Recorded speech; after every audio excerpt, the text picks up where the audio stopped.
Hi everybody, this is the Baseball Hut, your amazing, spectacular, terrific, the great one, the People's Champion, your host, Hut, and this is another episode of the crazy house known as WFAN. They're coming to take me away, ha-ha, they're coming to take me away, ho-ho, hee-hee, ha-ha, to the funny part.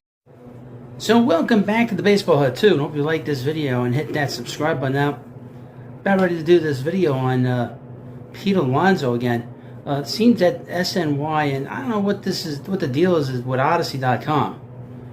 I guess during today's program at the Coconut Head and the Spaz, also known as Brandon Tierney and Sal Licata, I guess the big kind of takeaway was that the Mets needed to trade Pete Alonso so that Brandon Nimmo could be the Mets leader.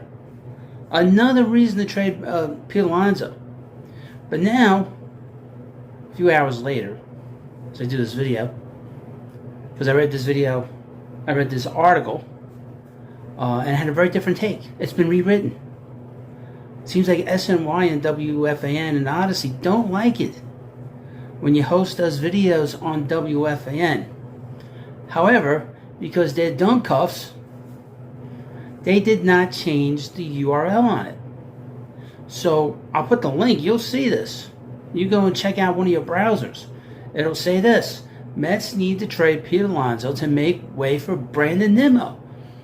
But then when you check the actual headline, which they changed, it says this.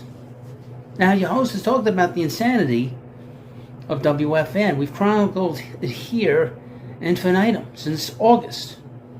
Since August, we've talked about how Sal Licata in particular want the Mets to trade Pete Alonso. He said he's a toxic individual. He needs to go.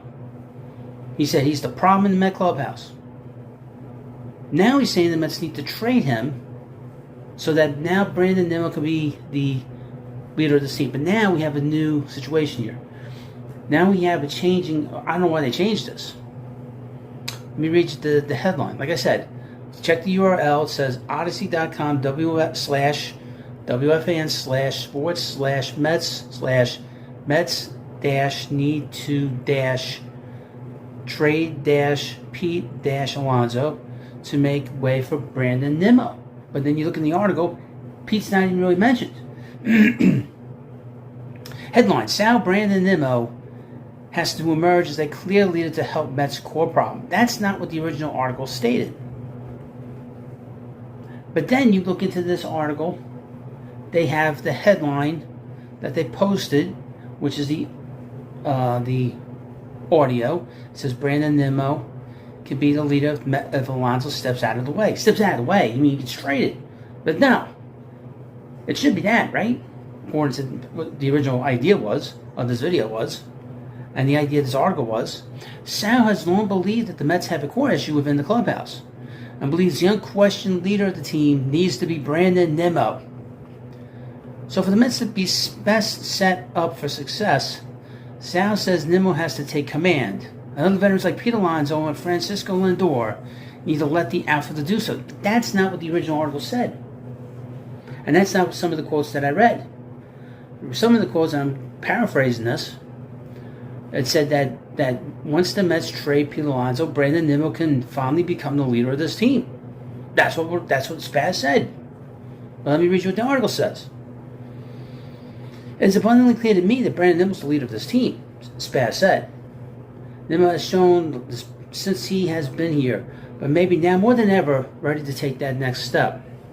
I believe the big personalities of Pete Alonso and Francisco Lindor have gotten in the way of Nimmo being the true leader and eventual captain of this team. Sal has long expressed his concerns about the Mets clubhouse and the need for true leadership, and Spaz says Nimmo is the real leader. And that needs to be made clear in the clubhouse moving forward for the Mets to generate an identity and show more fight and emotion than they did in 2023. Quote, for this team to have the ultimate success moving forward, their core group, Brandon Nimmo has to be the guy to be the clear leader and eventually be named captain of the New York Mets. Now, a couple of things. I love Brandon Nimmo. He's an excellent player.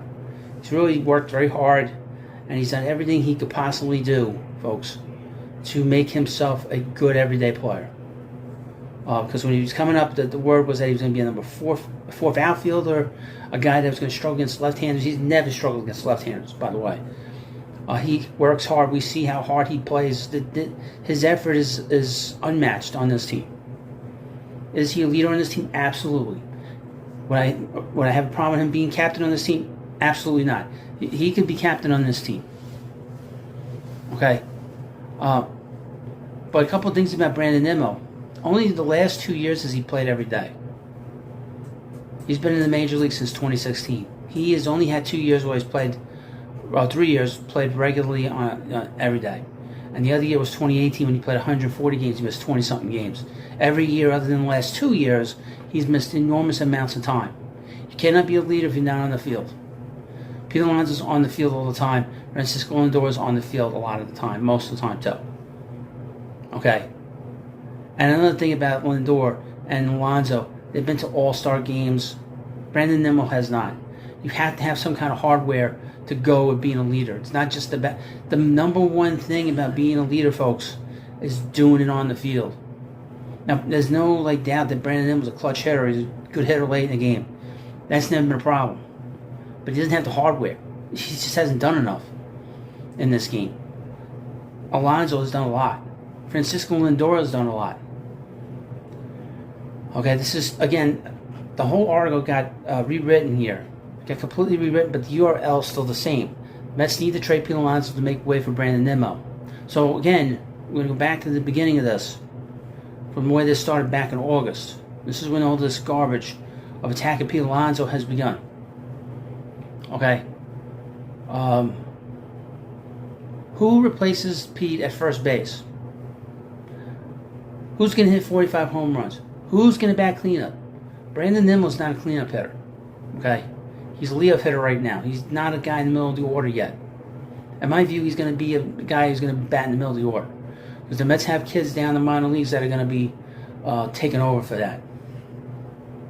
Jed Williams is the future leadoff hitter of the Mets, if you must know. Brandon Nimmo's not going to be batting leadoff much longer. And his power is starting to develop now as a player. Also, Pete has hit 40 home runs 3 times in his career. Up until last year, Brandon Nimmo never hit more than 20 homers. He hit 16, 17 the year before. He's not a big home run hitter. He hit 24 last year. So, how are you replacing the production of Pete Alonso in this lineup?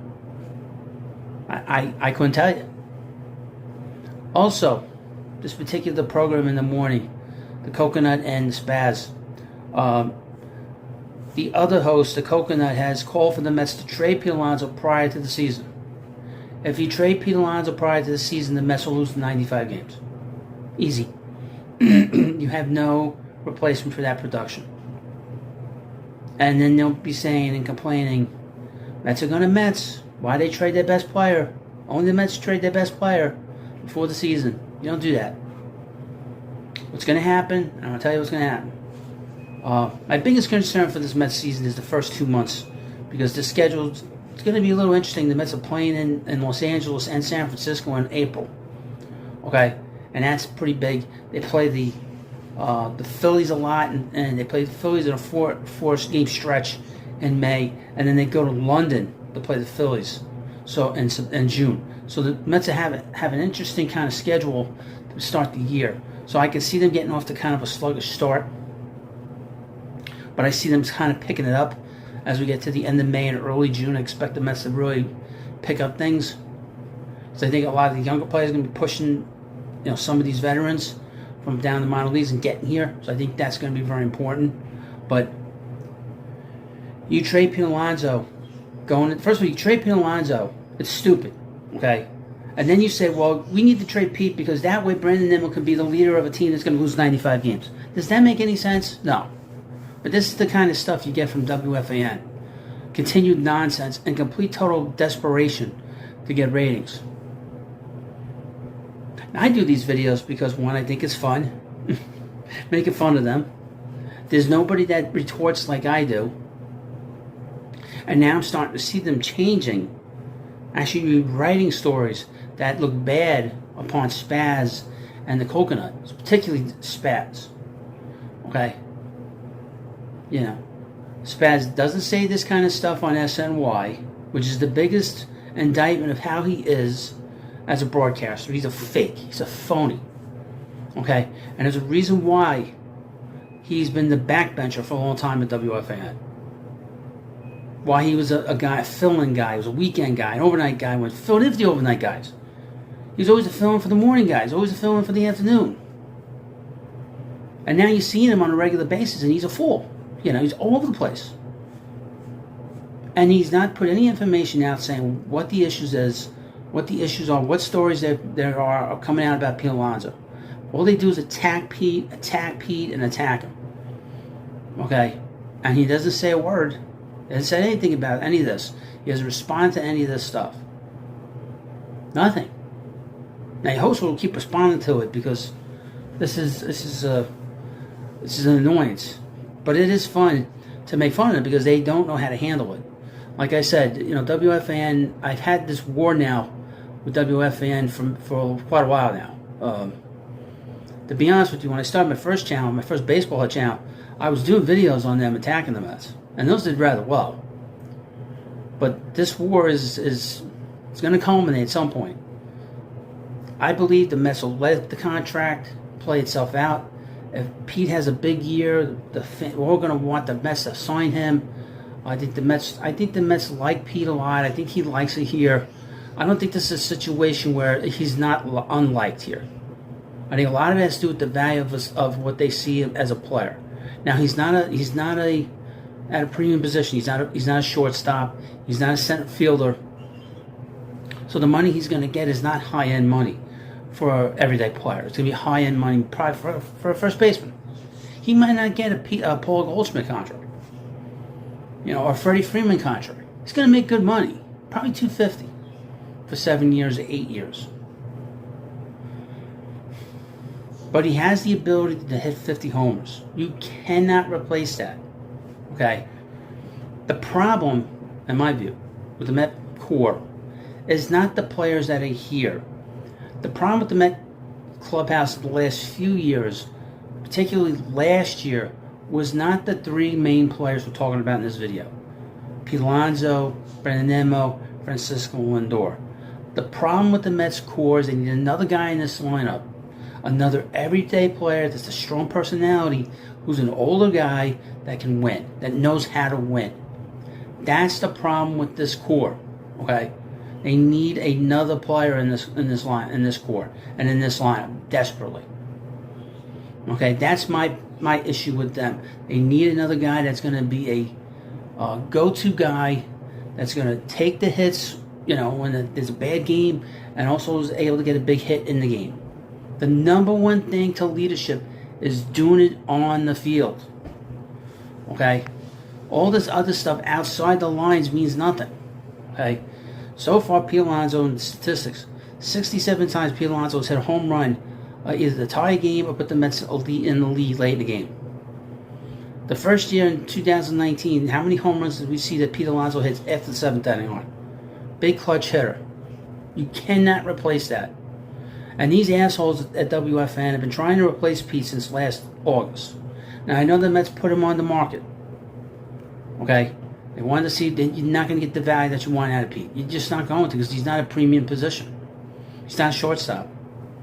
I would mention, if you look at the deal now with the Guardians, the Guardians got nothing from Francisco Lindor. And that was a premium position for a player.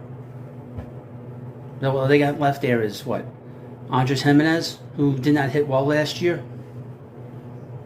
So you're not going to get a lot for a big player of this caliber. So why even entertain the idea of trading him? And if you trade him, and right on the July 30th deadline, that's the deadline this year, what's going to happen now is you're telling your fan base that you're going to be bad for the next 2 months and you don't have a way of replacing that production. That will anger people. And I don't think that Steve Cohen wants to anger his fan base. I'd be very surprised if he wanted to do that.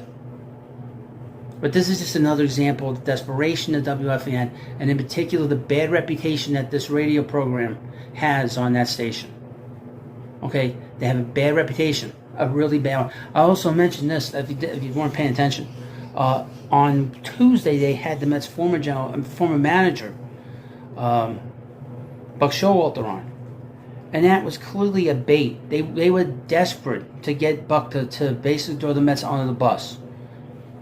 You know, to have him come. The most like tepid thing that was a complaint was that, you know, I guess the front office wanted certain players to take days off when they had a big game the night before, or whatever. That's been going on for 150 years. When do you tell a player to take a day off?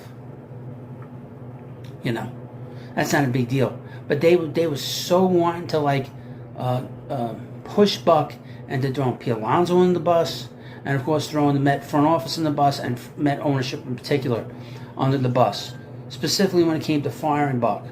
Okay, I would mention this about Buck. The Mets gave him an option.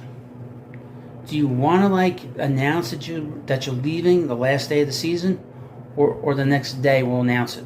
He said, "I'll do it. I'll do it before the game." Okay, he made that choice. But WFAN was so desperate to get him to start a headline, and he didn't do it because he's a good man. He's not going to do that. But that's how desperate this program in particular. Never forget, folks, that this is the same program, and Sal Licata is the same guy that hung up on legendary NFL football New York Giant Carl Banks. And the reason he hung up on Banks was because Banks wasn't listening to his garbage about all the negativity they talk about. And that's why you know, this is a bad program. Not because it's what they talk about, not their content. Is that the way they treat people is terrible. The way they treated Pete Alonso for the last almost 8 months is terrible. It's disgusting. Or 6 months. And the way they treated Carl Banks is disgusting. Back in November. You know. You can't wash that away, and they can apologize all they want. Where's the apology to Pete Alonso where they say that, you know, Spaz says he was toxic? No apology. Everyone said that he's a good guy. That's all I ever heard about over these past 6 years, is that there's been no issues with him. And like I said, we've seen bad clubhouses as Met fans. The 2007 Mets was a bad clubhouse. And it was a big reason why that team collapsed. Once they started taking in water, they started pointing fingers at the media and everything else. They never took accountability of themselves. I mean, Tom Glavine getting himself, you know, getting one batter out in the last game of his career with the Mets, and not making a big deal out of it, not upset that his career ended like that with the Mets. Or Carlos Delgado not like talking to the press. He's always in front of his locker after every game. You know, he plays every day. What's the problem here? Be specific, you guys, in the morning. But again, this is what you get from the insane asylum known as WFAN. They're coming to take me away, ha ha. They're coming to take me away, ho ho, hee hee, ha ha. To the funny part.